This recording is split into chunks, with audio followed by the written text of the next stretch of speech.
Ladies and gentlemen, we are back with yet another video of the Arizona Sports Fan. Thank you so very much for tuning in. I really do appreciate it, guys. Now, if you're new and you're a Cardinal fan, please consider subscribing. We're trying to hit 1,000 subscribers by the end of the year. That's the goal. I don't know if it's attainable, but let's go ahead and keep trying, guys. Today, we're going to go ahead and talk about post-game reaction. Arizona Cardinals versus the Cleveland Browns, guys. So as you already know, Arizona Cardinals came up with the win, and there's a few points that I wanted to go ahead and talk about today. We're going to go ahead and keep this video nice and short and sweet, but let's go ahead and roll that intro.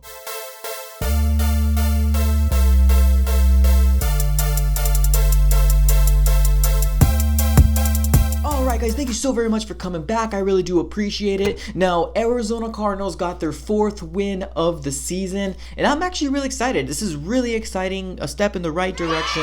Now, I do know that all 4 games that we've won so far this year has been against teams that are struggling. Now, I'm not saying they're terrible teams, but they're just struggling on the lack of consistency and how to be good. That sort of situation, because obviously, you know, the 3 teams that we beat prior to this one, everybody was struggling at that time, and I feel like Arizona Cardinals took advantage. Now, this game, you just saw difference. Straight out of the gate, Arizona Cardinals came and ran down the field and got a touchdown first drive, which was a really good thing to see. Kenyon Drake gets his first touchdown, 7-0. It was really good to see. And then another awesome thing that I went ahead and saw was Patrick Peterson, man. Patrick Peterson came back and, you know, he got the crowd riled up. He made an interception. There was a pass that Baker Mayfield was trying to get to Odell Beckham, but of course Patrick Peterson does what he does,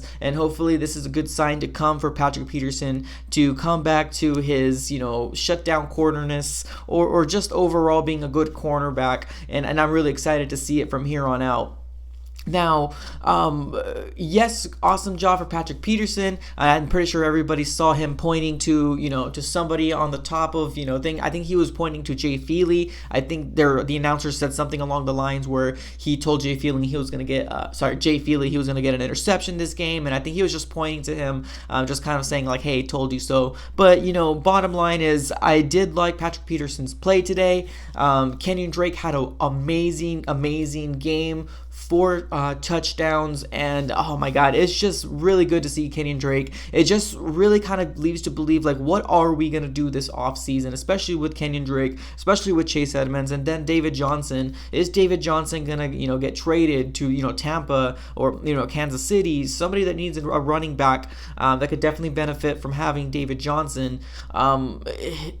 Kenyon Drake really made it hard today for me to even say, you know, don't try to re-sign Kenyon Drake back, because just the ferociousness, the way he plays hard, he doesn't go down by, you know, in the first contact. It's just really something awesome to see. I saw Christian Kirk, you know, cause separation and, you know, catching some balls. I like that. I saw Andy Isabella on the field a little bit more. They were trying to do a jet sweep, which really didn't work very well, but I did like Andy Isabella being on the field just a little tad bit more. That's definitely something I like to see. What I figured is they put Andy Isabella in whenever they, you know, they have enough plays to go ahead and, you know, get a groove into things. So as long as the Arizona Cardinals can get into a groove of things and, you know, get the offense going, it definitely seems like a good thing that's happening, because we see Andy Isabella a lot more that way. The defense did pretty decent. You know, they gave up some points, but, you know, another thing that happened with, you know, the tight ends, Ricky Seals-Jones ended up getting a touchdown.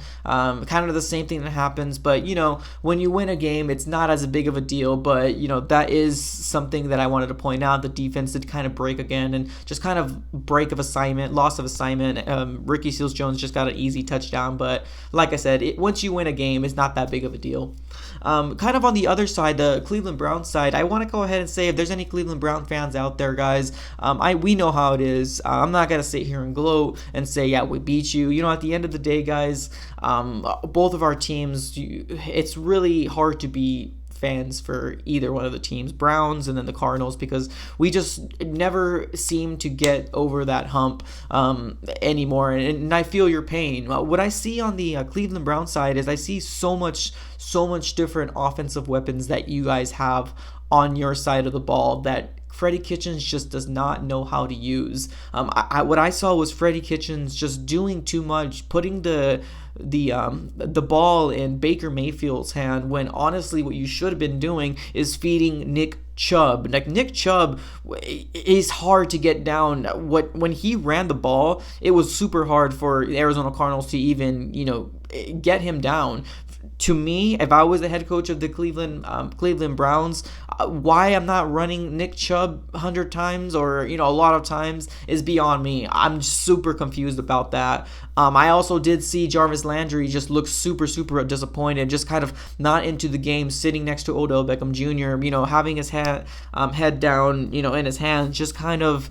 Yeah, just in frustration. I'm seeing a lot of frustration on that side of the ball of the offense, because I just don't feel like Freddie Kitchens is doing enough for everybody to kind of get a fair share. And that's one of the big things when you do have a team that has so many offensive weapons. It's so hard to feed everybody and everybody to get their stats and all that different stuff. So you saw the frustration on the offensive side with Jarvis Landry, and I'm pretty sure Odell Beckham Jr. is having his own frustrations in his own head, but he just didn't really show it. At least on the TV side, I didn't see anything about it. But really awesome win for the Arizona Cardinals. With these last two games that we have, I hope we can go ahead and win. If we don't, okay, it is what it is. We're playing two teams that are fighting for the playoffs, with the Rams and the Seahawks. So let's see how those goes, guys. But let's go ahead and celebrate. We are going to have a live stream, Mike and Morrow, today at 7 p.m. Go ahead and be there, guys. We're going to go ahead and answer some questions, maybe playoff predictions, and different stuff like that, guys. So that's all I got for this episode, guys. I'm out. Thank you so very much.